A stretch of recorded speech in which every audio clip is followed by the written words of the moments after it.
Hello, Tooth and Claw listeners. We have Tooth and Claw podcast here. Where's here? We are in Asia. Yes. I think you can Indonesia. Okay. What's the name of the island? Komodo. No. Ooh, close.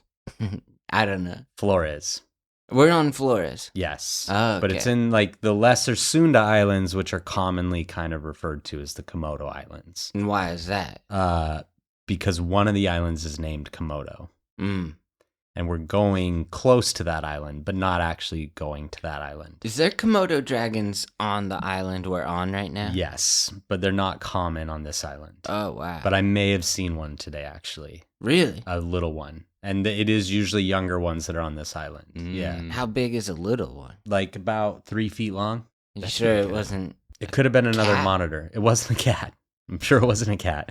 Could have been an Asian water monitor, but it was definitely a monitor lizard. Last night, though, you saw a cat and you yelled at the whole group. I did. It was a little bit much because I was in between two of our groups that had kind of split up, and I saw Eyeshine, and I thought it was like a leopard cat, and I didn't know if there was any wild cats in Komodo, and so I thought it was one of those little leopard cats we'd seen in Borneo, and I got really excited, overexcited, and you guys had already seen it.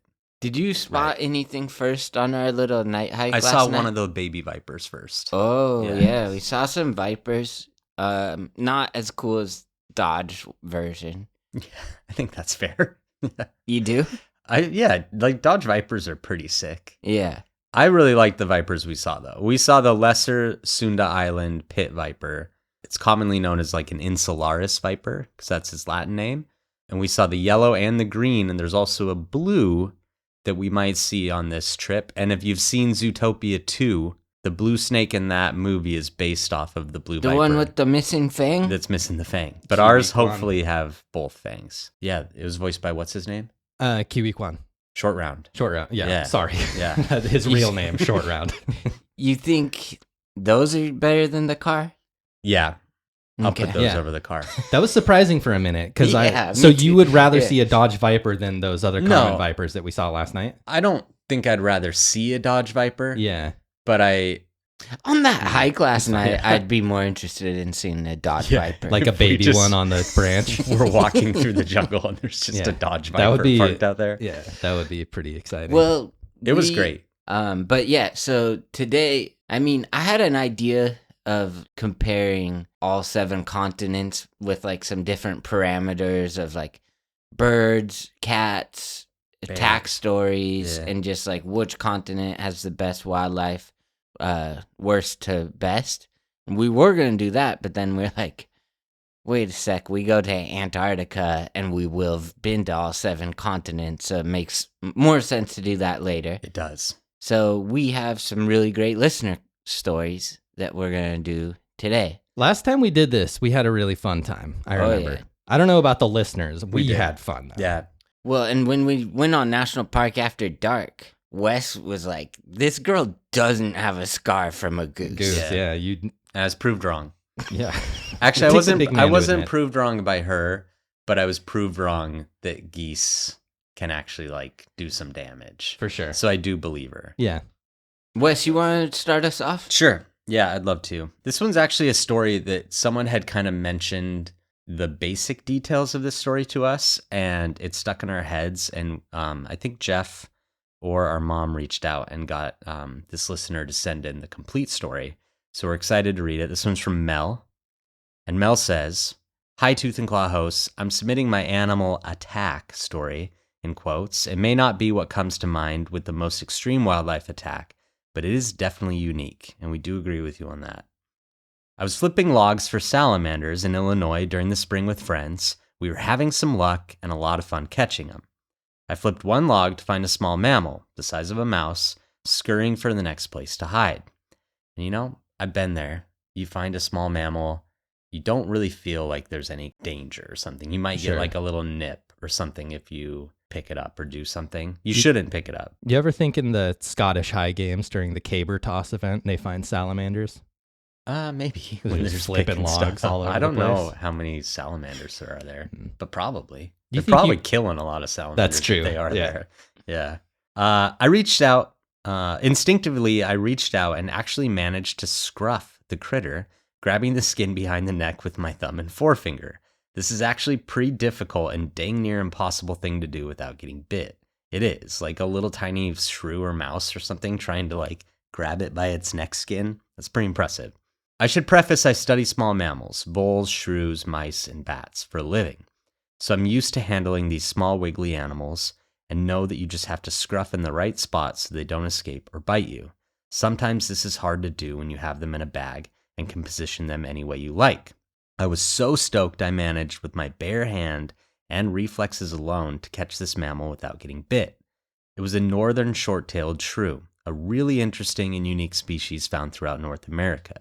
You may actually see them occasionally on sidewalks or on pavement during cold spells or times where food is difficult to find because their metabolism is very high and they must constantly eat, and without food they'll just die. I've seen these before. I actually went to like a mountain man camp when I was like a teenager. Oh, I've seen those where they like make you into a man. Yeah, and it's like the ones where they Make like you into a mountain. you have to go into their tent and like whatever they want to do. No, I'm just kidding. Hold on. I'm kidding. The alpha camps. No, it was like a Boy Scout thing, but there was like mountain men there too. Andrew And Tate.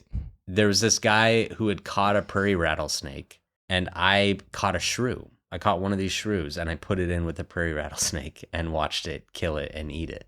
It was really neat. Wow. Wouldn't you say that you stressed out that shrew? I would say that I wouldn't do that anymore. But yeah, I don't think stressed it out. I for sure. It had a very stressful experience. Yeah.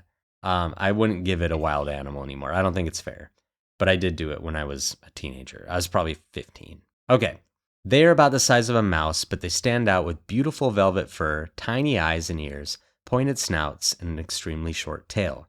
Don't be fooled. These shrews are carnivorous and mostly eat insects, worms, snails, spiders, and even other small mammals on occasion. In order to tackle prey, keep up with the high amount of food they need, they secrete venom. They are the only venomous mammal in North America. Whoa. Yeah. The venom will paralyze and kill prey so the shrew can eat it or store some for later. I had managed, in my excitement for catching critters, to do this without getting bit by the shrew. I was so excited telling my friend all the biology about this super cool mammal, just dorking out for a second. I wanted to point them to the teeth, which are iron red fading to black, a very unique characteristic in shrews. As other biology students, they were impressed and excited too. As I pointed to the shrew's face, it reached its neck out surprisingly far and bit into my pointer finger hard with its front teeth. It latched on. Oh no, she did such a good job until she was showing off at the end. Yeah, she flew too close to the sun. I don't know. It depends. Like that one guy. If it's like an Inspector Gadget neck, like you're 10 feet away, you don't expect a neck to be able like to go extend that. it. Yeah, I want to know how far this shrew can stretch its neck. Like Dulcim again. From now on, I'm gonna try and get a Dulcim reference in every episode. I encourage it. It latched on. I tried to pull my finger out while still scruffing with the other hand. It let go after maybe 10 seconds, and I set it back on the ground near the log. That's a long time to have a rodent biting you. My friends were like, "Whoa, are you okay?" I brushed it off and quietly squeezed the tip of my finger as we walked. I thought if I squeezed it, I wouldn't get any potential venom, which we know isn't really effective. Once that venom's in your bloodstream, it's in there. I didn't know that was shrews, though. Pretty much any venom. Yeah. Because, like, a snake, they get their teeth way into you. Yeah. A shrew, it feels like I could get some of the venom out. Yeah. I shouldn't speak, like, authoritatively on that, but from what I understand, like, pretty much all venom, because it has to get in to either, like, your tissue or your capillary system or your blood, you can't, like, get it out once it's in. Even if you pee on it. Are these shrews, is the method of administering their venom basically the same as what snakes are doing? No, it sounds like it's more, I don't know too much about them, but it sounds like it's more secreted almost. So to me, that kind of feels more like maybe like what we would see with a Gila monster or a monitor lizard, where they have to like bite down and that pressure kind of just like secretes it out. Okay. But I'm not sure. That's a good question. As we hiked back to the car, the tip of my finger was kind of red, but I'd also been pinching it, so I figured it was just irritated from the bite location. By the time I got home, the redness was traveling down my finger onto the back of my hand. I started getting nervous and thought I would call my supervisor. She is someone who's driven every dirt road in Minnesota in search of rare small mammal species. I thought if anyone had ever been bit by one of these before, it would literally be Gerda. Gerda. It's a good name. I like that. I called her Whenever up. I hear it, that's just like gird up your loins is all I can think about, right? Yeah. Gird. Yeah. Yeah. What is a loin specifically? What am I girding? I don't even know what either of those really mean. Yeah. But I always knew it meant kind of like pick yourself up. It kind of sounds like give yourself a front wedgie. Yeah, it kind of does. Like I don't pull wanna- up your pants I don't wanna as do that. hard as you can. Yeah. Is that like pull yourself up by the bootstraps? I don't know. Well, Yeah. a lot of mysteries out there for science to A solve. lot of people needing to be told to put their pants on. Yeah. Like Wes? Like Wes you doesn't have said, pants yeah, on. Wes, Yeah, I'm not wearing my you pants. haven't groided your loins. I haven't girded my loins. Groid. We are in a hot hotel room in Indonesia, so I'm pantsless. Great. Like Dawson. Yeah, just like Dawson.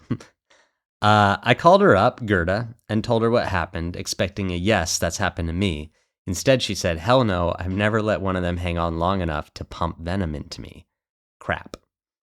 So I Googled what happens when you get bit by a venomous mammal and found an account from Minnesota, where I'm originally from. Mel connected us to an actual like paper about it, I guess. Okay. And it's called Some Effects of the Bite of the Short-Tailed Shrew 1973. That describes some pretty terrible symptoms associated with the bite from a short-tailed shrew, with their whole body eventually experiencing pain, spending at least one day in bed and feeling weak, no appetite, not being able to work or use their hand, the whole 9 yards. Note how he describes getting bit in the first place with the hand he is scruffing because these shrews are dang hard to scruff with their long necks. And that's something I never would have expected from a shrew, because mammal venom usually is just like defensive and not really like something they're using all the time. Yeah. And so it's surprising to me that it would be that potent. Yeah, that is interesting. I watched as the redness grew from the back of my hand, creeping up my arm. I did have some similar symptoms initially described in the account, like a throbbing feeling. Oh, and the red inflamed skin that was also near my elbow.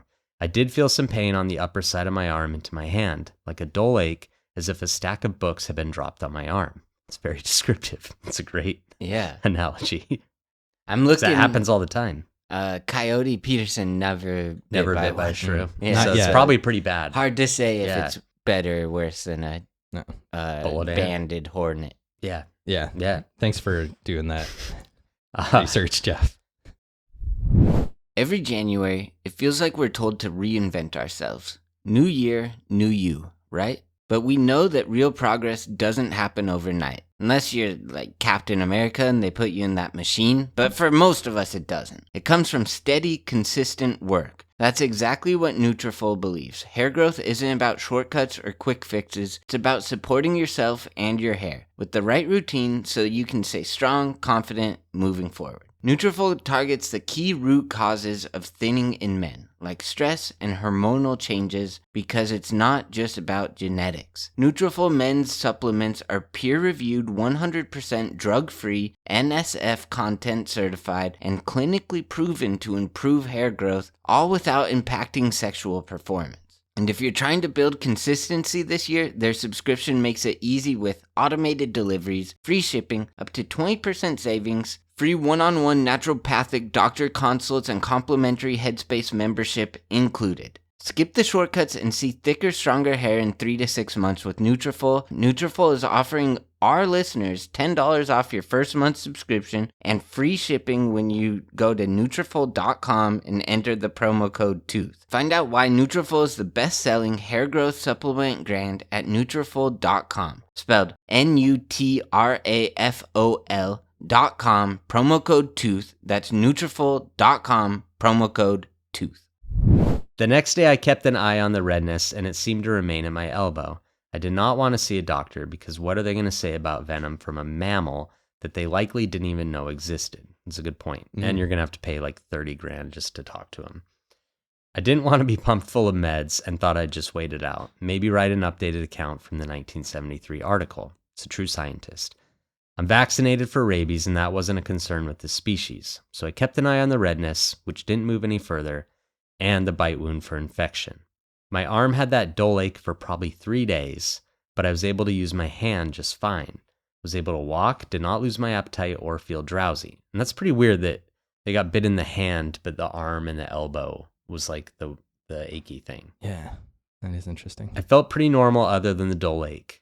The bite did not become infected, and I started to heal. I asked Gerda about the article, and she laughed, saying the person was a little over the top, maybe known for dramatics. I laughed at the fear it induced in me, but also the comparison of our two experiences. So I survived a bite from a northern short-tailed screw, and lived to tell the tale. I would not recommend anyone to try to get bit and find out, and I certainly don't recommend avoiding the doctor if you have been bit by a wild animal. I've had my fair share of, if you get bit by like a mosquito, you can avoid the doctor. There's other wild animals, I think. A frog, garter snake. Yeah. You don't need to go to the doctor. What about a poison arrow frog? A bite from one? Yeah. I wouldn't worry about it. Unless Really? it bit you on like an open wound. I'd be a little worried. I don't think I would at all. I've had my fair share of vole bites and have felt all right to keep an eye out for infections. Seems unbelievable, ? Seems unbelievable? I've attached a video of the shrew while I'm scruffing it, or sitting for my phone, and a pic of shrew teeth and skull from the Google attached. Sorry this story got so long. It's okay, Mel. It was a great story. Shorter than freaking William Shakespeare wrote a whole book about taming that shrew. That's true. Yeah. It's why I like these listener stories, you know? Yeah. I never even knew there's a venomous shrew until a listener it's a great wrote story. us and told There you us. go. Here's the I got teeth. bit by one. Yeah. That thing, Holy mackerel. that's just a zoomed in picture of it, too. So honestly, it could be as big as a T-Rex skull for all I know. That's true. Yeah. Or It's as not. small as a bullet ant, which hurt. That's closer to the right size. Yeah. Wes with a zoomed in picture of a bullet ant just to make us think it was worse. Thanks, Mel. Good story. Yeah. Venomous shrews. Go figure. Yeah. There's a few venomous mammals out there. The slow loris, Yep. platypus, Yes. shrews. Right. Is there a I'm sure fast there's loris? others. Probably like a woman named Loris that's fast. Loris Okay. is a name, right? Yeah, it's acceptable answer. Or am I thinking of Lois. Lois? There's probably people named Loris, right? If there is, I don't think they're fast. Okay. I'm That's just a gonna get slow on, person name, you I'm gonna think? get on Facebook really quick. Look Okay. up Loris. Yeah, sure. Thanks, Wes. Should I go? Yeah. Okay. Here's the story. It starts off like this. Hey guys, I just had to tell you this true story. We assume all Makes these us stories are question true. it. Right. So we'll start off with just assuming that he's telling the truth here. This guy's named Loris, and he looks hella fast to me. That guy is running like a 4.240. Are you kidding yeah. me? Yeah. Jeez. See you next year on the Chargers, I hope. Okay. I'm confident I'm the only person to have ever been bit by a swan, an ostrich, and a piranha all in the same day. Here's the story. Do you think? That's what I'm excited to hear. Wild combination of animals Yeah. all in one day. Probably. Yeah.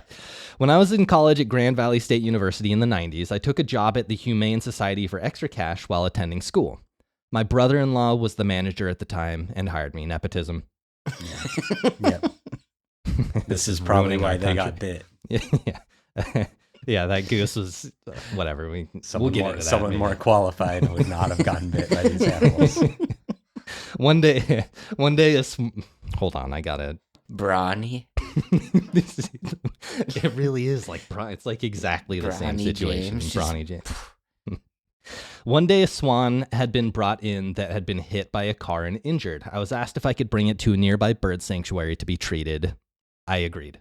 The swan had been placed in a cage, and I was given a portable dog carrier to place it in for the travel. I opened the cage and was immediately bitten by the swan, which I had no idea they actually have teeth. There you go. They do.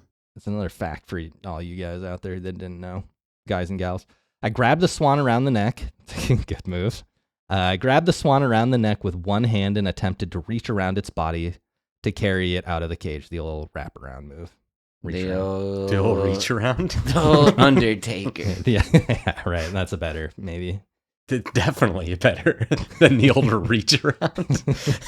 At this point, sorry, I'm going to get serious here. At this point, the swan started flapping its wings, striking me in the face with the power of Tyson in his prime. I took a beating to the face, but managed... This guy's making it hard. Yeah. This is like not my fault. The reach around comment was 100% your fault. There's like nothing. Yeah, I shouldn't have said that. Oh. Okay, at this point, Swan started flapping its wings, striking me in the face with the power of Tyson in his prime. I took a beating to the face, but managed to lift it out of the cage. Swans have numerous defense mechanisms, and the teeth and wing flapping aren't the worst. They also shit instinctively, and my jeans were stained by the bird's foul excrement. Foul excrement, it's funny, wordplay. Which I was never able to get out. Was it spelled Fowl? No, unfortunately, no. Shoot. Never got it out of his pants. Finally, I was able to get it into the carrier. I placed the carrier in my two-seat Pontiac Fiero and proceeded to drive to the bird sanctuary. It was more of a farm and was incidentally run by my high school algebra teacher, Mr. Kemi. More connections. He's teaching the wrong subject. Mr. Kemi is teaching algebra? I think it's Mr. Kemme. Oh, okay. Kem. I arrived to find him out in the pens feeding his prize group of about 12 ostriches. I got out to meet him, and he waved me over. While walking to him, the group of ostriches then decided to crowd around me. Sensing my nervousness, Mr. Kemi stated that, quote, not to worry, they won't hurt you. The birds towered over me and began, quote, pecking at my head and shoulders as I tried to explain to him that I have an injured swan for him. He said okay as the ostriches continued striking me with their beaks, knocking me in the head before I retreated. Mr. Kemi laughed it off. He was also the high school wrestling coach and didn't care for... pansies, let's just put it. He took the swan from me, and I headed home to where I had pet piranhas in a tank. This has got to be where the piranhas get them, right? Probably. He's like, I also had a ticket to Brazil that day. Yeah. We'll see, though. Yeah. Okay. This was in Michigan. You could buy This was in Michigan. You could buy them at the pet store because they couldn't survive the cold Michigan waters. I had 2 of them. The bad thing about piranhas as pets is they make a mess out of the tanks. I had previously impressed a friend by feeding them a hot dog, and the tank was now filthy, so I decided to clean it. I'd be impressed as his friend. I'd be like, oh, sweet, do it I again. mean, if you're going to have piranhas, Yeah. you might as well show them off a Right. little. Yeah. What would and you a hot name dog's a good thing to... Yeah. What would you name your piranha? Joey Chestnut, right? Ooh, that's a good name. Gotta be. That's a really... I like Kobayashi better for a piranha, though. Me too. I man, Hot dog's a good thing to... I feel like it's like a fun, impressive food to throw in there to see how fast they can eat. Like Mike, we're trying to figure out how fast he can actually eat a hot dog. Yeah. And like a piranha, it seems like they could do it pretty quick. give me 15 seconds. That dog is gone. I don't think it's Watch me. We got to do this. Yeah. I won't chew. I don't chew hot dogs. I think that should be like a bonus content for Patreon. We need to film you eating a hot dog and see how fast you can actually do it. Okay. Okay. Sure. We can blur your face. I carefully placed one piranha into a net to transfer it to another tank so I could clean theirs. The fish leaped out of the net and I instinctively grabbed it in midair so it wouldn't slam to the floor. It's great reflexes. It landed in my hand, mouth first, and closed its jaws around the skin, just below my pinky finger, causing it to bleed for what seemed like hours. Ouch. Yeah. 1 to 10 ouchies? With all 3? Yeah. 1. Okay. I managed to finish the cleaning and took a much needed break. It was a long day for what's this guy's name? Chris. This happened in 1996. After finding your podcast, I felt you guys would appreciate the story more than anyone. Chris Barkman. I like that story. That's a great story. That That's is a great amazing. story. Yeah. I have one. Let's hear it. Okay. Angry Moose and the Snowmobile. Ooh. By Matt Calderon. Are we doing last names? Yeah, I did. Okay. Yeah, me too. I hesitated, but I mean, they put it in the email. We'll bleep it out. Nah, they don't care. Well, now I have to. Mine Simmons was just Mel did it. Bowman. Okay, yeah. Okay. All right. We're going for it. Yeah. So this story's from January 2009. I'm going to read it like I'm him now. This story is from January 2009 when I was snowmobiling with friends in Groton State Forest in Vermont. We had been riding all weekend, and we were getting ready to consider leaving to head back to Connecticut when my friend said, "Let's go for one last ride." Famous always- last yeah, words, yeah. right? Right. One last case. Yeah. Getting too old for this. Yeah. Except for, ironically, Fast 7, when they go on one last ride, Yeah. and they leave, like, It was one of best those friends last forever. rides. Yeah. Mm, Yeah. And that's ironic because in real life, he was dead. yeah. Yeah. And the guy in the movie was just a computer. And his brother. Yeah. We were about halfway through the ride and traveling at a pretty good rate of speed, probably between 65 and 70 miles per hour on some straightaways that were basically long, straight tunnels. Both sides of the trail were lined with heavy, drooping pine trees that were laying low due to all the snowfall that year. So you really couldn't see anything if it were to cross in front of you on the trail. The trails in this area were only wide enough to allow 2 snowmobiles to pass each other, maybe 10 to 12 feet wide. My friend was ahead of me by about 200 or 300 feet and was coming to a turn where he disappeared. Just as he was about to leave my sight, something else caught my eye, entering the trail about 150 feet in front of me. It was a Snowmobile. bull moose. Ah, You say bald eagle? I said Snowmobile. snowmobile. Isn't that the other Yeah. option here? Yeah. Wouldn't be as good of a About I wouldn't. about 6 feet tall at the shoulder, just casually standing there.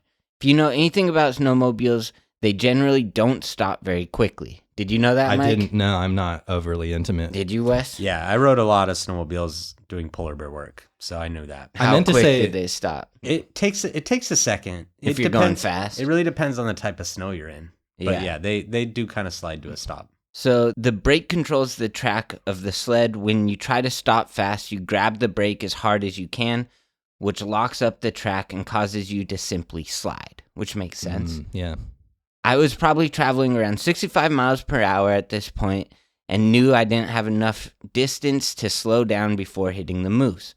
With no way to go left or right off the trail without hitting a tree, the only option I had was to try to jump as my sled was about to hit the moose. Dude. Wait, to like jump over the moose? Yeah. No. James Bond. That can't have been his only. That was the coolest option. That's Maybe what I not mean. the I think only. it's a pretty tight window. Sure. Yeah. So Do you and- think he meant like jump to the side though? Yeah. Well, Okay. I'll tell you. All right. All I remember is jumping as hard as I could off the running boards, letting go of the handlebars, and my knees and quad muscles hitting and sliding over the moose's back. Oh That my is gosh. crazy. Yeah. As I went over it, this essentially turned me into a giant lawn dart, now going headfirst into the trail ahead of me. I don't think I had a concussion or blacked out, but there was a moment where time seemed to slow down. Yeah. For sure. I think that kind of turns you into any projectile. Yeah. Like it's yeah. not so much like just a lawn dart, but I do like how You got descriptive another that one? is. One of the little people in Wolf of Wall Street. Yeah, sure. One Oh of them. yeah. The Velcro. Yeah. A missile. A regular dart. Yeah, dart. I A got ball. up from the trail and saw that my sled had veered off and to the left and crashed into a tree. When I turned around, the moose was lying in the middle of the trail, thrashing because my snowmobile had broken one or two of its legs. Oh. I was standing there in the cold, empty forest. My friend was gone at this point and had no idea what had just happened behind him. I watched the moose struggle to get up, which it eventually did, and it ran off through the 4 to 5 feet deep snow off the trail. One of its legs was definitely very badly broken, but moose are incredibly tough animals. It made it about 150 feet away while I sat there trying to assess whether I had any major injuries. Other than having the wind knocked out of me and my knees and legs being pretty sore, I was okay. Then I quickly realized this entire event was not over. The moose, having come to its senses and realizing it had just been hit by a 400-pound snowmobile, was clearly upset. It started snorting at me and staring through the thick winter tree line. It then began coming back towards me. I started looking for a tree to climb because I had no idea what else to do. There was nowhere to run except up the trail, since the snow off the trail was far too deep to make any headway. I started jumping up and down, yelling and waving my arms, but the moose kept approaching, and was probably about 30 feet from me at that point. Luckily, another snowmobiler, Mike, Yeah. snowmobile, you're just a little too early, happened to come down the trail, and the sound of the sled caused the moose to turn and continue the opposite direction. As a side note, I tried to get the snowmobiler to stop so I could tell him to go and like find help, but he didn't stop and barely acknowledged me. Wow. Even though my sled was smashed into a tree off the side of the trail, people can be absolutely terrible. Eventually, about half an hour later, saying that too. my buddy realized I wasn't following him and came back to find me and the sled in a mess. We hooked the sleds together, and with a tow strap, he pulled me about 7 or 8 miles back to his cabin. He also didn't believe me initially, but I had grabbed a small pile of snow with blood and moose hair in it. Also, there was a giant moose body print in the middle of the trail. Yeah. I mean, it is like a crazy you story. jumped over a moose. Yeah. It's hard to believe. Yeah. And then he attached some pictures, said, "That was probably the closest I've ever thought I was to dying. Once I got back, everything started to sink in. I became very sore and had a small breakdown where I just started crying. It was kind of funny in a way, though, because they had a small cattle farm on their cabin with these fuzzy Highland cows with huge horns. I was crying while looking at these cows, and they were just staring at me like, dude, suck it up." Thanks for reading, and I'm a huge fan of the podcast. And then he sent a picture of his sled and his Highland cows. Cool. So personally, I believe him. I believe him. I do want to see the bloody hair and snow. So he's got to still have the snow, or I don't believe him. That's insane. But going that fast, had he not jumped, he could have died. Right. Yeah. Hitting moose are thousands of pounds. Not thousands, but yeah. A moose can be 1,000 pounds. Yeah, but not thousands. 2,000. It can be 2,000 pounds. I don't think so. A bull moose? I think the biggest they get is about 1,000 pounds. Yeah. Either way, that you're not winning that collision. No. Even with the snowmobile and everything, it seems like. And then also, if you're not jumping, you're getting stuck around their legs. Yeah. So you get kicked or whatever. Yeah. 1,600 is what. Yeah. It says they get up to. That's the biggest? Yeah. Okay. That's bigger than I thought. But yeah, so I don't know. It's kind of crazy. It's one of those things that is kind of a movie logic. That doesn't work in real life. Right. And it worked. That's crazy. Yeah. Good reflexes. And if the moose ended up dying, hopefully a mountain lion ate it. Yeah, if it walked off, I don't think its legs could be that badly broken. Even though who is this guy's name again? Matt.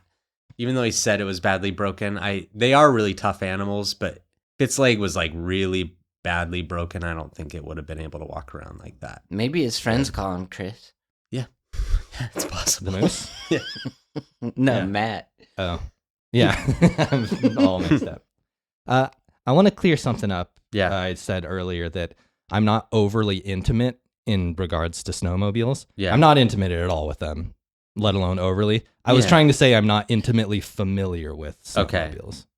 So sorry. I don't even think I heard you say that. That's one of those times where you just don't need the word intimate, I don't think. Intimately familiar is people would, Yeah. I shouldn't have even brought it back. I think intimately familiar is an okay way to say it. Yeah. But yeah. Sure. I don't even know how you would be intimate with a snowmobile. I mean, there's probably someone. Someone's done it. Hey, Mike, how familiar with snowmobiles are you? And you're like, I've never had sex with one. Right. Yeah. And that would tell you all you need to know. Not intimate.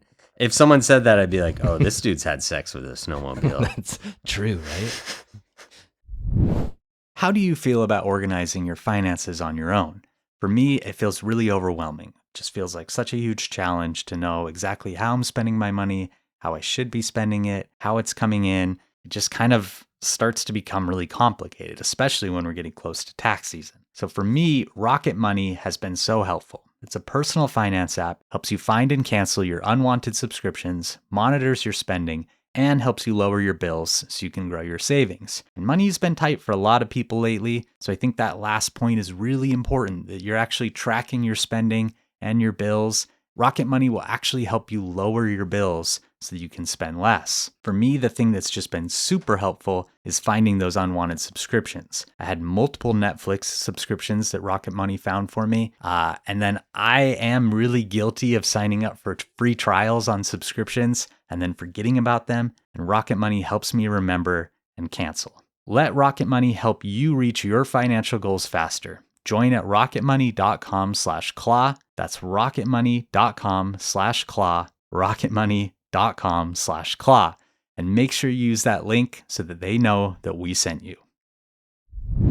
This episode is brought to you by Mint Mobile. Now that the holidays are over, you might be feeling like you've got a big spending hangover. The drinks, the holiday food, the gifts, it all adds up. Luckily, Mint Mobile is here to help you cut back on overspending on wireless this January with 50% off unlimited premium wireless. I think you've all heard me talk about this before. I fell in love with Mint Mobile back in 2017, I believe it was, when I was super poor, really tightening up the belt. I was working a low-wage job, just trying my best to get by, and down out of heaven descended Mint Mobile. Basically cut my wireless bill down into a fraction of what it was before. And the coverage was just as good. I was so surprised that I just didn't even recognize the difference in quality between a much more expensive plan and what Mint Mobile was offering. Mint Mobile's end of year sale is still going on, but only until the end of the month. Cut out big wireless's bloated plans and unnecessary monthly charges with 50% off 3, 6, or 12 months of unlimited. This January, quit overspending on wireless with 50% off unlimited premium wireless. Plans start at $15 a month at mintmobile.com/tooth.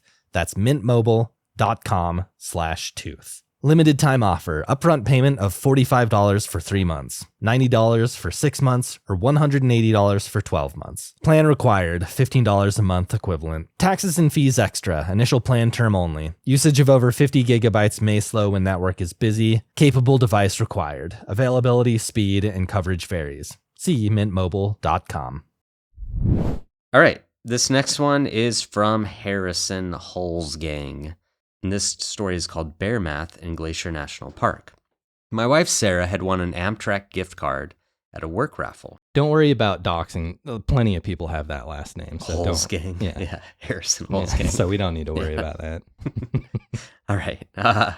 We did not know what to do with the card, but with an expiration date coming, we started looking where this gift could take us. That's kind of fun. Like if you get a gift like that where it's like, we really want to use this, it's kind of a good way to make someone go on a train, which is cool. We excitedly discovered that Amtrak could drop us off right at Glacier National Park. With transportation secured, we put our names into the park's backcountry permit lottery, and we were awarded our dream trip itinerary. For 7 days and 6 nights, we'd backpack across the park from west to east. More nepotism, I bet. Why is that? I mean, that just sounds like someone helped him out. She won an Amtrak gift card at a work raffle. But then Glacier let them go in their backcountry. Their dad has to be Sure. Brad Pitt. This was to be our first time in Grizzly Country, and while excited, we were also nervous. Leading up to our trip, Sarah put on the audiobook for Engineering Eden. For those of you who don't know, that's a book that is very much about bears in national parks. During weekend car trips, unbeknownst to both of us, we were about to listen to a section of the book that outlined the gory details surrounding August 13th, 1967 in Glacier National Park. Do you guys know what happened on August 13th, 1967 in Glacier National Park? Yes, but I read your email. Mike? Brad Pitt? 67. August 13th, 1967. We went to the moon. In Glacier National Park. That probably didn't happen then. Come on, you got this. Grizzlies? Night of the Grizzlies. Shoot. Okay. Yeah. All right. Our first night in Glacier was to be spent at the Granite Chalet Campground, one of the attack sites. That's where Julie Rasmussen died.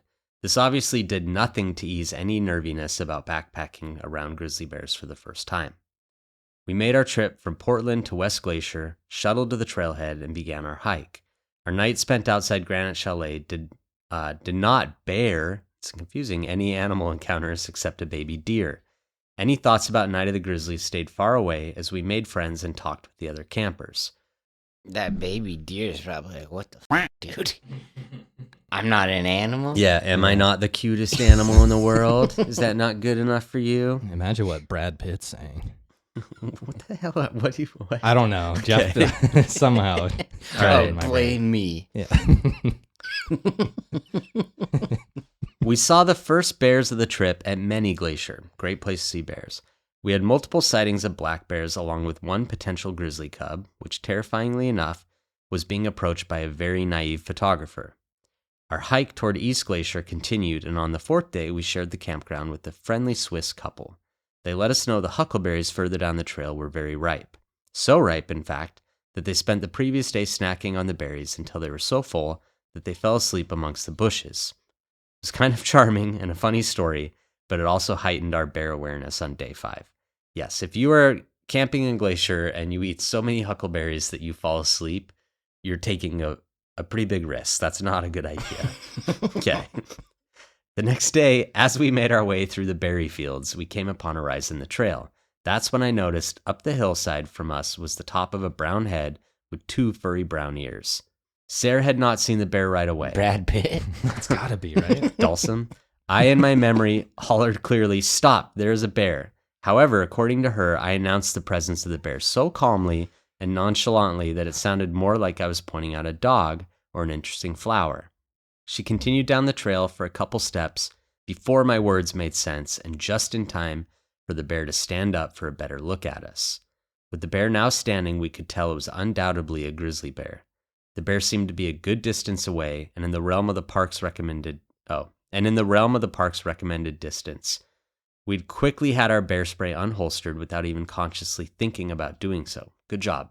Yeah. That again is why we always recommend carrying your bear spray in the same spot all the time, because then you just have that muscle memory. So good job to these. And these two. like when De Niro and Taxi Drivers like practicing pulling the gun out in the mirror. Stand in front of the mirror. Do that. Yeah. A few Yeah. times. Say, "Do you feel lucky, punk?" Are you communicating with me? Yeah. Is that do you feel lucky, punk? No, Or is that's Dirty that's Harry. Dirty Harry. Yeah. And are you communicating with me is Yeah. the Chris Farley. What does he say in Ninja. Taxi Driver? It's He's a like, famous "You talking thing. to me? You talking to me? Is it? That's yeah. what it Are you is. talking to me?" Yeah. And he says it to himself. Yeah. Like 40 times. Yeah. But isn't "Do you feel lucky, punk" to yourself? No. No, it's that's not. to the No. Man, I child don't know what I'm molester. saying. He's like, "I might have shot all these bullets." You're right. Man. All right. Simultaneously, we started backing away to gain some more distance while keeping the bear in view. The bear watched us for a few seconds from its stance. Then it bounded down the hill about 10 to 15 yards before standing up again. And just so everyone knows, like, that would indicate a bear that's maybe a little bit stressed out. A bear that kind of is like, has checked you out and decided that you need to get checked out a little bit more. And so you would want to be a little bit concerned in that circumstance. What I would think is there's probably cubs nearby. Negating any of our efforts to back away, a second bear then stood up next to the first, so there was a cub, doubling the bear to human ratio. We continued backing away to regain some of our distance, but we did not want to drop too far below the hill because we would lose visual contact with the curious bears. 2 bears, 2 people, 2 cans of bear spray. 1 cup. Yeah, 1 cup. Ugh. Math is still adding up okay. The 2 bears round down the hill a little further, maybe another 10 to 20 yards, narrowing the distance between us again. Just in front of where the 2 bears stopped, another 2 bears stood up, again doubling the bear to human ratio. Math is adding up less okay. And the 4 bears stared at us a few more seconds, and then finally the pack ran off down the hill. So for sure, this is a family group. Right. Don't say pack, say family. It's all right, yeah. But they're not in packs, but like this is definitely a female with some cubs. So if you ever see this many bears together, unless there's like a big resource there, like a salmon stream or a dead animal or something else that's like bigger than a berry patch, you can be pretty confident that this is going to be a female with cubs, or that it could be like cubs that have just left their mom and still together. But because there's 4 bears, female with probably some subadult cubs, or cubs that are about to leave her. All right. While this final run was not directly toward us, a part of me was convinced they were going to hit the trail, turn our way, and come mob us. Fortunately, they never came around the corner of the trail.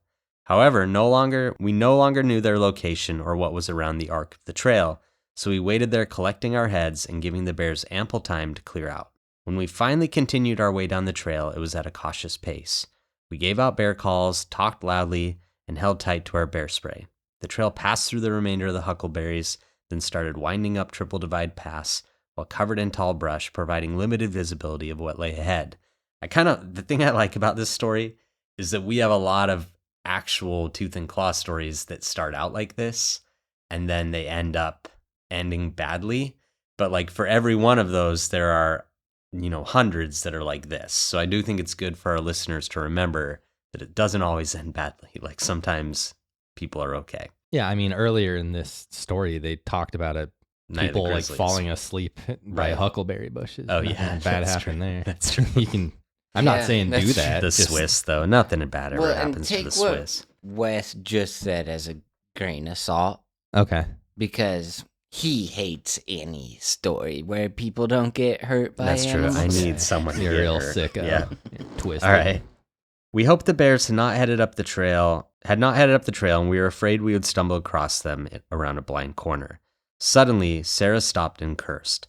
Pointing to my right through a gap in the brush, she brought my attention to a big brown rump in a stream maybe 50 yards away. Nice. At this point, we were all bared out for the moment, so it was a relief when the creature lifted his head up to reveal a large rack of moose antlers. I know moose are quite dangerous, but Large rack. Yeah. Nice. big brown butt and large rack. Mike's What? getting way too intimate with this story.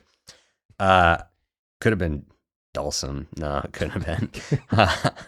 I know moose are quite dangerous, but at 50 yards off and minding its own business, that moose was not much of a concern to us. The comic misidentification helped ease our tension. That happens. I've seen moose before that I thought were bears. What if they had to jump over it? Yeah. The bad part is we were on snowmobiles and we couldn't stop. The amount of wildlife we got to see at Glacier was unparalleled to anywhere else I'd been so far. Admittedly, not a ton of places. On our trip, we saw 4 grizzlies, several black bears, 7 moose, bighorn sheep, and too many marmots and goats to count. That is a really good Glacier trip. That's really good. It was an incredible experience. I hope you enjoyed our story of the multiplying bears. I look back at it fondly now, but in the moment, my mind was freaked out because the biggest animal I had ever seen in the wild just seemed to keep doubling. Thanks for reading my trail tale, or toothy tale, on our podcast, and hope you enjoyed it. Harrison Holzgang. I have a question, Wes. Yeah. You know that hypothetical of like how many kindergartners could you take in a fight? Yeah. How many bears could you take with 1 can of bear spray? Ooh. Probably like 2. Hmm. If all 4 bears come at you and you have 1 can of bear spray, no, you're I in think trouble. if they all came at the same time, I'd probably be able to get all 4 of them to leave. But if they were coming one at a time, I think I'd probably get through my can after 2 of them. You get about 7 seconds to spray. But how many coming at you at once until you aren't okay? Enough to where if I was like spinning in a circle spraying my bear spray, I couldn't get them all or put So a wall maybe around me. like 12? Yeah, but maybe I might be able to spin a circle fast enough with 7 seconds to spray to put a complete circle around me. And then maybe You think it's you like have a 20 chance with bears. 12. Yeah. Yeah. Yeah. All right. Thanks for sending that, Harrison. Sounds like a great trip. Honestly, like a very productive wildlife trip to Glacier. I think for like Yellowstone in prime season, that's like a good trip. But for Glacier, that's really good. So, I've always Yeah. wanted to take that train. yeah, me too. Tooth and Claw is brought to you by Graza. Graza is one of those products that I get excited about anytime I see it at a friend's house. Like the other day, I saw it at my friend Ashley's house, and I was asking her how she likes it. She says she loves it, especially because of the easy to squeeze container it's in with like the spin top. Just makes it so convenient, and the oil is amazing. Graza is my olive oil of choice. It's delicious, easy to use extra virgin olive oil at an affordable everyday price. And I love that they have 2 different types. There's Sizzle, their everyday cooking oil that's perfect for roasting, sauteing, and well, anything you cook. And they also have Drizzle, a super punchy, flavorful finishing oil. And it's great for dipping bread or whipping up a salad dressing. So I love that like I have the 2 different oils. It makes people impressed with something that's actually pretty simple. So yeah, go get Graza. And I'm not going to pretend I'm always cooking for friends or family, but when I do, I always use Graza. And I love that it's just there, ready to go, quick, easy, delicious. So, you will get 10% off your first order of any olive oil on their site, but I wholeheartedly recommend the Graza Duo. You receive 2 bottles of extra virgin olive oil, sizzle for cooking and drizzle for finishing with an extra kick of bold flavor. And please let them know that Tooth and Claw sent you. If you're struggling with ED, you're not alone. It's much more common than you might think, and it's simpler to treat than ever. 40, 50 years ago, this was a huge problem that really didn't have a great solution, but now through HIMSS, you can connect online with a licensed provider to access personalized treatment options discreetly and on your terms. HIMSS offers access to ED treatments ranging from personalized products to trusted generics that cost 95% less than brand names if prescribed. And I really love that. I love that you don't have to go way out of your way to arrange a doctor's appointment, to have a kind of awkward interview in person. Now HIMSS brings expert care straight to you with 100% online access to personalized treatments that put your goals first. And I think that's also really important because this isn't a one-size-fits-all kind of scenario. It's your health, your goals put first with real medical providers, making sure you get what you need to get results. And that's what we're looking for when it comes to ED treatments, is results. So you can think of HIMSS as your digital front door that gets you back to your old self with simple 100% online access to trusted treatments for ED and more, all in one place. And speaking from experience, sometimes all you need to have is these pills in your back pocket to have that confidence and to get those results. So maybe it's worth trying out even if you're not having that issue just yet. So to get simple online access to personalized, affordable care for ED, hair loss, weight loss, and more, visit hims.com/tooth. I also use their hair loss products. I absolutely love them. So again, that's hims.com/tooth for your free online visit, hims.com/tooth. Featured products include compounded drug products, which the FDA does not approve or verify for safety, effectiveness, or quality. Prescription required. See website for details, restrictions, and important safety information. Actual price will depend on product and subscription plan. Okay, here's another story. I've got one for y'all. This is from Hannah O'Carroll. Wow. Good morning, Wes, Jeff, Mike, parentheses, and Mrs. Larson. Cindy. She did, this was the one that we've done that she put me on to. She was like, this We gotta story's do this. good. Okay. Yeah. Oh, I just spoiled You it. spoiled. We'll Bleep say that. This story's good. It Bleep spoils. that, It's in what the I say. first sentence. They're gonna say it. We'll still All bleep right. it, but yeah, I just want you to know that you didn't mess up that bad. Here we go. I'd like to share a story that recently happened to me in the Florida Keys, where I had an unexpectedly intense encounter with a winged box jellyfish. Parentheses alatina alata. Ooh. I'm a huge fan of the podcast. I like yada, yada. a They like our Latina a podcast. lotta too. Latina. You do like a lot. Yeah. A lot of them. Jessie's part Latina. Is that true? Yeah, her mom is I think half Mexican. Holy cow. Yeah. I had no idea. Yeah. So I think that counts. I think Jessie could, but she's very white. Yeah. So she doesn't say that she's Latina. I want to sure. make that very clear. Right. She's not one of those people that says she is. Yeah. Otherwise, Okay. I would know. Yeah. I've never heard that from her. That's cool. Okay. So Hannah works in conservation wildlife biology here in South Florida, based in the Stewart area. We're really doxing this person pretty good here. My days are usually filled with wildlife surveys and prescribed burns across the region. Outside of work, I spend as much time as I can in the water spearfishing, freediving, and doing underwater photography. Cool. My boyfriend and I planned a trip down to the Florida Keys last weekend to go lobstering and offshore spearfishing for mahi-mahi, tuna, and wahoo. Wahoo? Like Mario. Yeah. He does Wahoo. that. Isn't that Luigi? Isn't that the chocolate milk? Or that's Yoo-hoo? That's Yoo-hoo. I think Luigi says Wahoo. Wahoo. When That does sound like a Yeah. Luigi. You're right. Good call. Yeah. Thanks. I know those waters well. That's where Mike's an expert. It's like I know. when we get a bear fact on you. That's true. Yeah.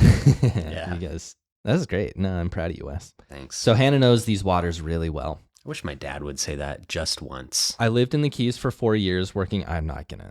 Okay. I can't do anything for you. I lived in the Keys for 4 years working as a park ranger at islands near Key Largo and Isla Morada. The plan was simple. Drive down Saturday morning, go lobstering that evening, and head offshore early the next day for spearfishing pelagics. We made good time, stopping to admire some of my... Actually, I want to talk to you. What do you have? Do you have any thoughts or feelings about just people going out spearfishing for their own I thought you were going to ask about pelagics? my dad. I don't know. I think like when it comes to seafood and like that's probably honestly like one of the most sustainable ways to Like get ethical, it. yeah. And these people usually understand what is okay to kill and what is not okay to kill. So spear fishermen are usually really ethical and whatnot. And so I shouldn't say that like for every spear fisherman, but I do think especially someone who seems to be very biology minded, Yeah. like this person, like I'm sure they're being very ethical. Cool. Okay. And lobsters are just like eating bugs. Yeah. Were they going for lobsters? Wasn't You it like said That's the first. lobstering. Okay, Yeah, lobstering okay, you're first right, and then you're the right. next day. Do you want to talk about Dad? No, it's okay. Okay. I didn't think they were spear fishing for lobster. I thought they were just like collecting lobster, Mm-mm. but maybe I'm wrong. I'd maybe give your dad a call after we are done I'm recording. just kidding.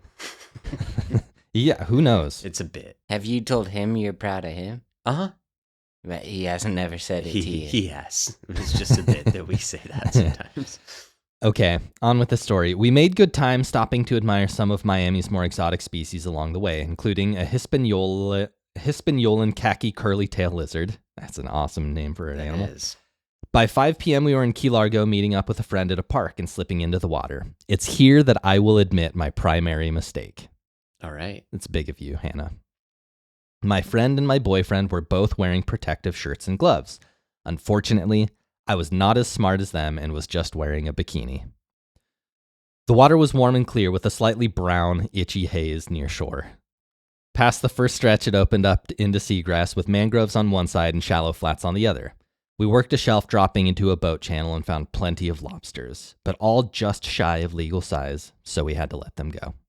Around 7 p.m., I had borrowed my boyfriend's gloves as he was having issues clearing his ears and was done diving for the day, opting to snorkel instead. I was about 10 feet down after he spotted a monster lobster. I stuck my hand into a rock hole surrounded by fluffy algae and seagrass debris, and a winged box jellyfish lay unseen in that debris. I felt an immediate sting on my left arm and pulled out of the hole, letting the lobster get away. I surfaced and gripped my arm, however the pain was relatively mild. I did not see the cause, however living in the Keys I've been stung by a few things and assumed it was just fire coral. I'd been stung by fire coral in the past, and usually for me it hurts for about 10 minutes or so and then goes away. A large red welt popped up on my upper left arm, and a few more started popping up down my forearm as well. I wasn't too worried though at this point, as I had been stung before and figured it wouldn't be that bad. I was so wrong. Yeah. Fire coral's pretty mild, but yeah. You have anything to add, Jeff? As I added that, I realized I didn't have anything to add. Yeah. I was just thinking bikinis. Yeah. No, I wouldn't consider that a mistake, personally. You know what's funny is when you read that and we got past it without saying anything, I was like, oh, I'm proud of them. All Wes, right. you see that new SpongeBob movie? No. You've always had what's your problem? I was like, You've always had a thing against SpongeBob. He's a good guy. So here's the thing. The difference between mine and your guys' ages is the two big things that you guys were just the right age for that I wasn't were Pokemon and SpongeBob. Could he be a better neighbor? Yeah, sure. See, It doesn't mean you need to boycott I don't him. hate him. I don't hate Pokemon. You're either. boycotting. I just was like a little too old. He's when a hard SpongeBob came worker. around. Yeah. Yeah. All right. I shouldn't have asked if you had anything to add, in retrospect. On with the story. We exited the water at around 7:30 p.m. At this point, I was feeling very tired, which is not normal for me. I typically free dive every weekend, and I am very comfortable swimming in the ocean for several hours. I figured it had just been a long day. With only one keeper lobster in tow, my boyfriend and I rinsed off at the park, changed, and said goodbye to my friend. I haven't seen it either. Then SpongeBob, I haven't either. Mhm. the new movie? Yeah. That's fine. You will. We started driving back to our Airbnb. This is when I started to think something was wrong. My chest was really tight and I started to have some pretty painful back pain, feeling much like a muscle cramp. The sting was hurting more now. It felt like it was coming in waves through my arm. I started to worry a little bit at this point. I mentioned to my boyfriend that something was wrong and he asked if I needed to switch and offered to drive. I declined, wanting to prove that I was fine to myself and to him. Throughout the 30-minute drive back to Homestead, the anxiety really set in. I was in a lot more pain. My back was excruciating, my stomach was hurting, and I was having trouble breathing. I decided that I was just being a baby, and sleep would help. After all, we had to wake up at 4 a.m. the next day to make it onto the spearfishing charter. We loaded our bags into the Airbnb, and after some trouble with the lock, I was finally able to lay down in bed. At this point, I was ready to cry. This thing, I would have It's like Wes with the ant. This ant story is turning into like you guys acting like I reacted to it strong when I had like the smallest reaction ever. Right. All right. Aside Just from keep Jack. going and let's see how it compares. Right. All right. Or when SpongeBob goes jellyfishing. At this point, I was ready to cry. The sting site felt like hot fire, and everywhere else on my body felt like hot lava needles being stabbed into my skin. My back was in excruciating pain, and my abdomen too. They felt like the worst muscle cramp of my entire life. My legs were cramping, and my arms. My muscles started twitching, and every time I moved, the pain got worse. I also had a headache. Yeah. Yeah, that's tough. Adds The insult cramps to is injury. worse Yeah. than the Right. headache, but headaches can be bad. Right, yeah. My head hurts right now a little bit. I'm kind of like Hannah. You're like Wes. My boyfriend went to sleep at this point, as I had not shared how I was feeling with him.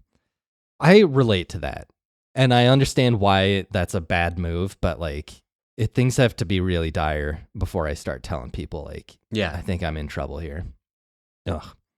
My boyfriend went to sleep at this point, as I had not shared how I was feeling with him. I kept telling myself that if I just fell asleep, everything would be better, but I couldn't. I watched the clock tick by, 10 p.m., 11 p.m., 12 p.m. At this point, I started coughing and sneezing. Each cough was another excruciatingly painful reminder of what was going on. My skin was on fire, and each time I moved, the fire needle sensation radiated down from my head and face all the way down to my feet. I was crying a lot. At this point, I decided to try and take a hot shower. I have had something similar happen to me after getting sunburned, after which I later found out was called Hell's Itch. It's an abnormal reaction to sunburn where you get extremely itchy and it feels like hot needles stinging you. Hot showers had helped with that experience, and with past stings I had. I sat in the steaming hot shower and felt my first sense of relief. My back and abdomen were still in excruciating pain, but the hot needle sensation went away. That's crazy because I feel like when I have a really bad sunburn, a hot shower is like the worst thing for it. Oh, it's the worst. Yeah. Yeah. I don't like that. Hmm. Cold shower is good for if you're trying to not, Not be so horny because of Yeah. your sunburn. right. Or if you're a little Mormon boy. Sure. I'm not. Where was I? Yeah. Hot showers. Cold showers. That's right. My back and abdomen were still in excruciating pain, but the hot needle sensation went away. That's nice. I took 3 more hot showers before I was in so much pain that I decided that I needed to take some kind of medicine. It was 1:30 a.m. at this point, and the only thing near me that was open was a 7-Eleven. A little ironic. They should be closed, That is. right? Why should What they be time was closed? it? It's 1:30. Yeah. 7-Eleven. Because 11 o'clock? Is that what that Yeah, means? 7 a.m. to 11 p.m. I had no idea. Yeah. Maybe we're wrong, but That's the one close to where I lived opened at 7 and closed at 11. Huh. yeah. I'm going to look it up really Yeah. quick. Not because I'm doubting you guys. I'm just curious. So a bit of a miracle, kind of, that this place is still open. Yeah. Yeah. I drove there not wanting to wake up my boyfriend for a fire coral sting, as she's still thinking it is, and picked up some ibuprofen. I truly feel bad for the 7-Eleven guy. He saw this poor crazy girl who was sobbing and convulsing with every step. He just stared at me for a minute before I said thanks through the tears and took my ibuprofen back to the car. I drove back and took 3 and tried laying down again. It didn't work. So instead, I decided to figure out why the heck I was reacting this way to what I still thought was fire coral. This is kind of like when my appendix was about to burst. I just like kept taking pills and trying to walk it off. Yeah. Just like, yeah, just power through it with Throwing ibuprofen. up. Yeah. Yeah. Meanwhile, your organs just on the Hot verge of shower exploding. didn't work. Yeah. I started doing research and I compiled a list of every different stinging creature in the area where I was stung, pictures of their stings, and lists of their symptoms and treatments. In between my fire needles and sobbing, I found the most likely culprit, the winged box jellyfish. At this point, my boyfriend was awake and asked if I was okay. I said no. I said, thank you for being honest, finally. You know, it's probably what he was Thank you. Finally get the truth out of you. You just get mad at it. I said it wasn't fire coral, but a winged box jellyfish. He looked at the research I did and agreed. At this point, I knew I wasn't going to sleep at all. I cried, took hot showers, and cried some more until our alarms went off at 4 a.m. Here comes the interesting part. Although I was in excruciating pain, having muscle spasms, a headache, abdominal and back pain, severe anxiety, I was not having a systemic reaction. My boyfriend and I looked at a lot of sources about the species, and all of these were normal symptoms, but the systemic symptoms were things like difficulty breathing, tachycardia, slurring words, nausea, and vomiting. Thankfully, I didn't have any of those symptoms. My boyfriend had been watching me since he woke up around 1:30 a.m. and keeping an eye on my heart rate, breathing, and everything as I got in and out of the shower. So because of this, we decided to still try and go on the offshore spearfishing trip. As we packed our things, I was crying out from the pain still, worrying that this would be a bad idea, but I decided to just fight through it the best I could. We stopped at a gas station where I picked up some Benadryl, of which I took 3. We picked up my friend, the same one who was lobstering with us, and drove down to Isla Morada, where we were supposed to meet our spearfishing charter guide and our other friends. I was still crying, but by the time we got down to Isla Morada, I had stopped. The pain was down to about a 6 out of 10, whereas it was about a 9 out of 10 for most of the night. I got on the boat and went to sleep as everyone else loaded their spearfishing gear onto the boat. I woke up about 45 minutes later, and we were about 30 miles offshore. I was still at a 6 out of 10 for pain, but felt like I was through the worst of it. My boyfriend checked on me frequently throughout the trip. I even caught 2 fish, a tuna, and a mahi. Wow. Yeah, that's clutch. Yeah. That's like the Jordan flu game. Some tasty fish, too. Yeah. How many did he scored so many points in that game? Man, MJ. Bugs Bunny was so lucky that they got Michael Jordan Yeah. for Space Jam. We all are. Yeah. That's we true. all- Yeah. Earth was gone. We got- on the line, right? Right. That was Space Jam 2, wasn't it? No, I think Space Jam, the aliens. they wanted to enslave the entire human race. No, they were Yeah. just going to enslave the Jordan. team. I Just think the team. I think they negotiated down to Jordan would be their personal slave forever. Well, first so. it was going to be the whole team, and then Michael Jordan said it would just be him. Yeah, because they wanted the cartoons to come to their planet and be like a new attraction Right. for them. Imagine you're like Scottie Pippen and you're like, you used Bill Murray and didn't use me. Yeah. Yeah, They Sean made the Bradley. right choice. You serious? Okay. I jumped in the water and took some videos of the fish offshore and even saw a silky shark, which was a new species for me. Cool. Congrats. Yeah. That's a great sighting. After the trip ended around 12 p.m., my boyfriend and I went back up to Homestead and finally went to the hospital. I was there for about an hour, and they told me that I'd made it through the worst of it and just to keep taking Benadryl and ibuprofen. 3 days later, today, as of writing this email, I'm still feeling the hot needle sensation throughout my whole body. It Wow, comes it's a and goes recent in one. waves. That's crazy. I know. Yeah, we honestly could have done this as like a legit news episode story. Man. My back still hurts slightly, and I've been resting as much as I can. My boyfriend and I even came up with a slogan for this whole crazy experience. Neurotoxins, they hurt.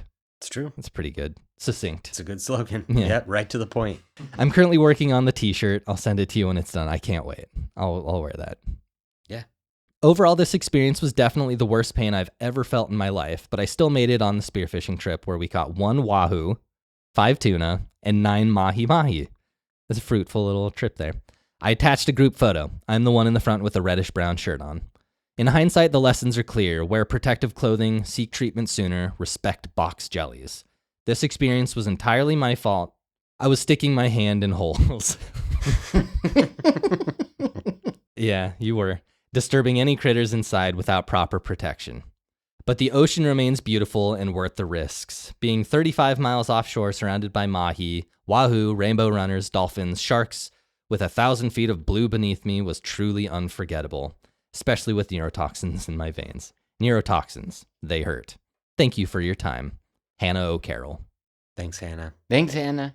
All right, let's do some categories. real Sounds good. Big ol' pebbles is a little oxymoronical to me. Then, Am I wrong? Yeah, isn't that pebbles just rocks? Yeah, Yeah. round rocks. So when does it stop being a pebble and Yeah, graduate to... That's a good point. It does make me want to see it. If Me they're too. all ostrich egg sized. Yeah. I don't blame. Can I see the photo? I don't blame Olivia though. because it's called Pebble Beach. Bleep that name again, Bill. Thank you. That's true. That is true. Pebble Beach You can is. swipe. There's 3 pictures. Those don't look ostrich size to me. Ostrich egg. But that's all right. No, let's check. Yeah, a freaking tiny ostrich, maybe. Isn't that just a bird? That's what weird. That's Yeah, philosophical. those are like chicken eggs. All right, let's go to If categories. it's a tiny ostrich, isn't it just a bird? I think if it's a big one, it's a bird It too, is. right? A full-size ostrich, also a bird. You almost got me on that one. Okay, first question. I was looking at this thing that used to be a mole on my calf. Yeah. Most likely cancer you think you'll get. Because this thing used to be Yeah. a mole and now it's just a wound all the time. You know what? Just you saying that changed my answer. It's probably skin cancer for me. But But our family hasn't really gotten that. Grandpa Garrett did. His was like tiny. It was pretty bad. He had to have like surgery. I mean, Like laser prostate's surgery. where my mind went because both Dad and Grandpa Larson got it. Yeah. But I think the most concerned I've ever been. Well, I thought I had stomach cancer for a minute, but like there's been multiple times I thought I was going to get skin cancer. So skin cancer. I spent a lot of time in the sun. I'll go. What's the one that most men get? Prostate? Yeah. Yeah, let's do that one. All right. I mean, I had a doctor tell me I almost had colon cancer. Yeah. And that I need to go back every 3 years. And I just don't think I will. Yeah. So that's mine, probably. All right. Worst story you've ever, what's the worst story anyone's ever told you? Did you mean like worse? Like Can we just it's a bad story. Like that's not worth telling me. Jeff, the hot sauce from Taco Bell story. What was it? Jeff told the guy didn't give him hot sauce, and then Jeff was gonna be okay with that. I forget. It was a bad story. I go to Taco Bell Yeah. and I forgot about hot sauce. And the guy says, "Do you want any hot sauce with that?" And I remembered, "Oh yeah, I do want hot sauce." And then I said, "Yeah, please." And then he still didn't give it to me. Yeah. Yeah. I don't know. I feel like I tend to like block out bad stories. Like I don't remember them. But I feel like both of you sometimes try and tell me like sports or like One Piece. Jeff. Yeah. One Piece or Piece like stories. Barstool stuff where I'm just like, my mind just kind of turns off. Big Cat has to cut off his pinky if the Texans win this Yeah. year. See, kind of stuff like that. That's Where, interesting. not yeah. like a If he story. does it, but he's not going to. So like for if me, he does, will you be sure. like, I would think that was interesting. All You right. can tell me that story if it happens. okay. But like, I think that's the stuff that I kind of just tend to be like, okay. Mm. There was, mine was the box jellyfish one. Dude. That was a good story. That was a good No, story. mine was, I love that story. There was this girl in college who I just like had a huge crush on. And then we started going on dates and she told me this story that went on for like 45 minutes. And when she was done, it was one of those where it's like, I That don't was it. think anything happened in your, like you just described a day Yeah. from like 6 years ago. There's like nothing to that. No we- hook. Yeah. I mean, I was I- bored just hearing Right. you describe. Yeah. It's her hard to story. like I can't tell it. imagine. Yeah. I guess it's a bad category because it's like kind of boring to Yeah. retell the boring story. I thought you meant Yeah. worse, like most shocking. But Mm. yeah. Oh, well, what would yours? I mean, that would be pretty messed up. Have you ever Yeah. heard the tale of Darth Plagueis the Wise? Or, that's Yeah. a pretty bad one. That one like Yes. serial killer fish who would like kill kids. Oh yeah, Albert Fish. Yeah. That's a He's pretty a bad guy. story. Tough one. Yeah. Right? Mo, the chimpanzee story. It was sad. You think that's worse than Albert killing Fish. kids? No. Mm. No. You win.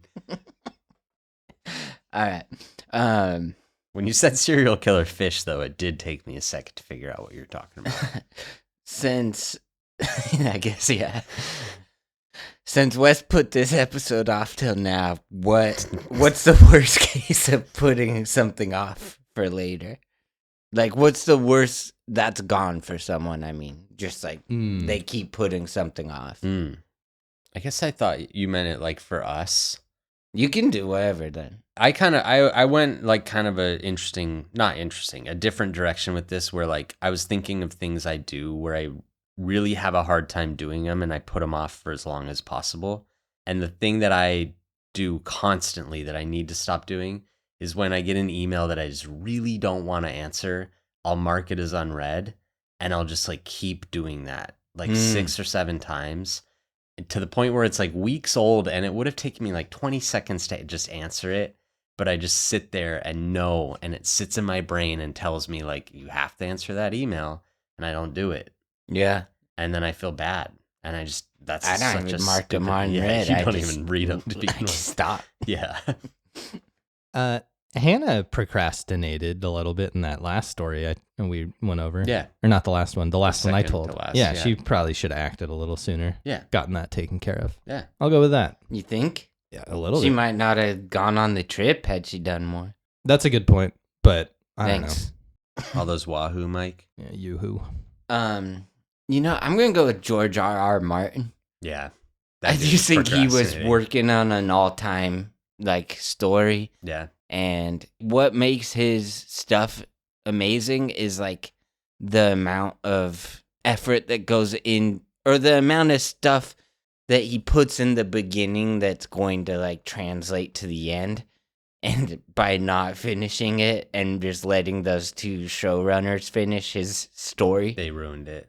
is pretty bad. And now it's like, does he even finish? I don't know, You know, there's 'Cause no they, way. like, yeah. I think he's got like 3 years left in Yeah. him. If I were him, I wouldn't want to finish because they kind of already ruined the ending. Mm.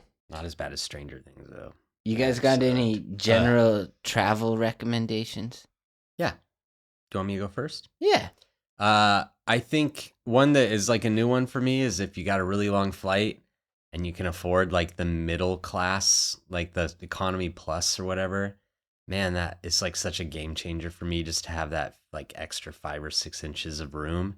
It just made the flight so much more comfortable.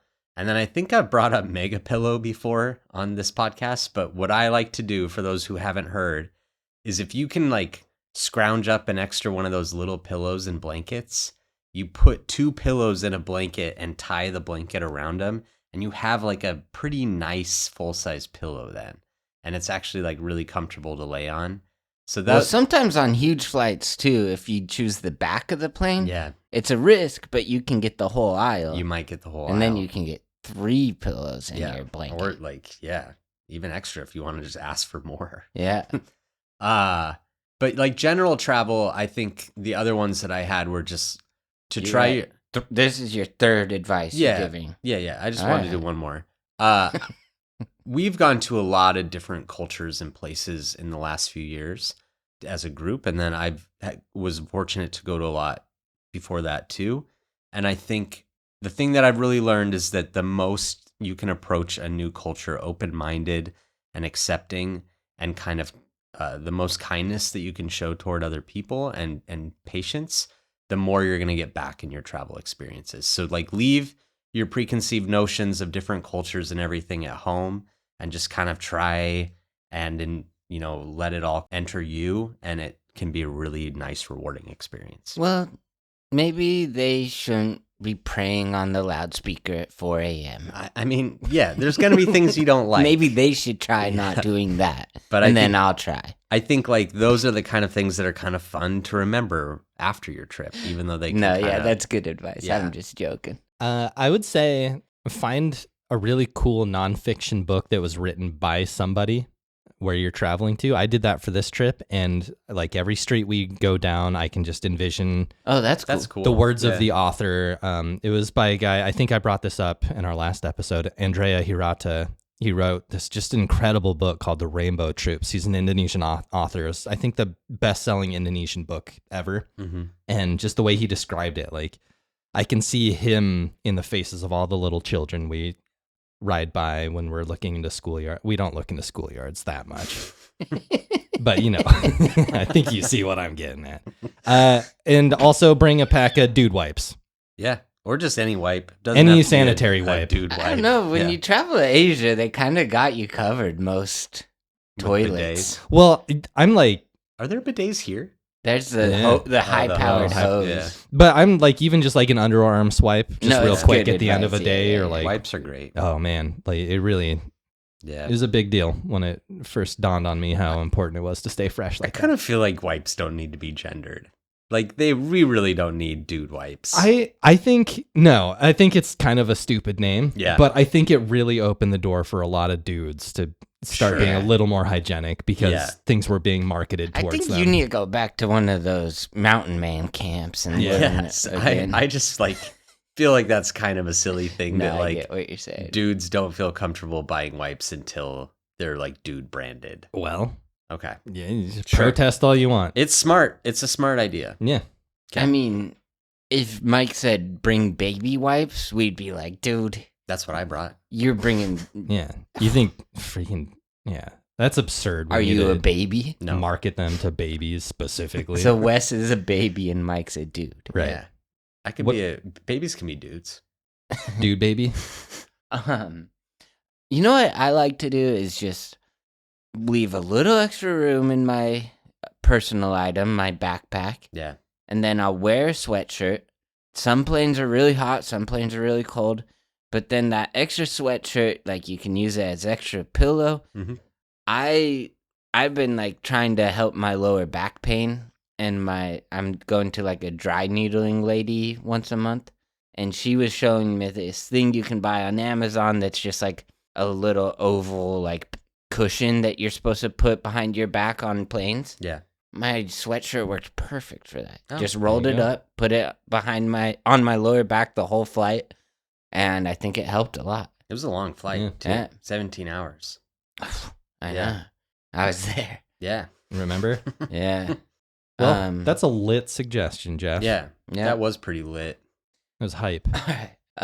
Favorite recent sports story. Wes is gonna be bored. I already am. It's crazy. I don't. The only one I could think of is like the NBA gambling thing. You like It that is one? interesting. It's interesting. yeah. It's pretty bad to bet on the sport. Like bet that you do badly in a game Yeah. in the sport you play Yeah. for. yeah. And to me, it seems interesting because it feels like it penetrated a lot deeper than. Damn it, That's Wes. fine. Yeah, that's a good way to put it. Then, it went a lot deeper than you would have thought. Like a lot of people are involved, Mhm. so I think it's interesting. But I don't follow sports stories that much. I don't even follow sports that much, so like I don't know many stories. So you guys go ahead. Okay. Yeah, I went curling recently. This is more of a personal story. It was sweet. yeah. I recommend it. If there's like a curling, I don't even know how you'd say it, rink. Yeah. Were A you rink- smoothing the ice in I front did of it? some brooming. I did some Yeah. throwing. Okay. Man, it's kind of like shuffleboard, but a little more involved. And Yeah. you know shuffleboard. Oh my gosh. I love shuffleboard. That's one of the best things you could possibly Yeah. do with your time here on Curling's Earth. fun. I took a curling class in Oh. college. It's rad. It's great. I want to do it again. You know what? I'm just gonna go with UFC at the White House. Oh, gosh. Yeah. It's just like a lot of drama, Mhm. and it's interesting because some of the fighters, it's just like, this is my life goal now. Like, I want to fight at the White House. Mm. And then some of the fighters are like, this is the most Hunger Games shit ever. Mhm. Like, there's no true fans. It's just the ultra rich pedophile guys. And like, I'm like fighting, risking my life in front of them. Like, Yeah. it feels very Hunger Games. All I could think of was the scene in Django Unchained in Candyland Oh, where he's just yeah. having his slaves fight each other, just like watching Yeah. by himself. It's like crazy that, I don't Yeah. know. It's It's a really joke. disturbing. Yeah. So We'll add it's it to the kind of list. interesting, though. I think it'd be sweet if we got like Baron Trump on the card, right? He's like 8 feet tall. Yeah, what they should do is like if they should have like a round robin or whatever where someone has to like win a bunch of fights, but if they do, they get to pick someone from the audience that has to come fight them, Ooh, that's really good. and they can pick whoever they want. Wes, Yeah, will you see Melania with me? Melania. The movie? Oh, absolutely not.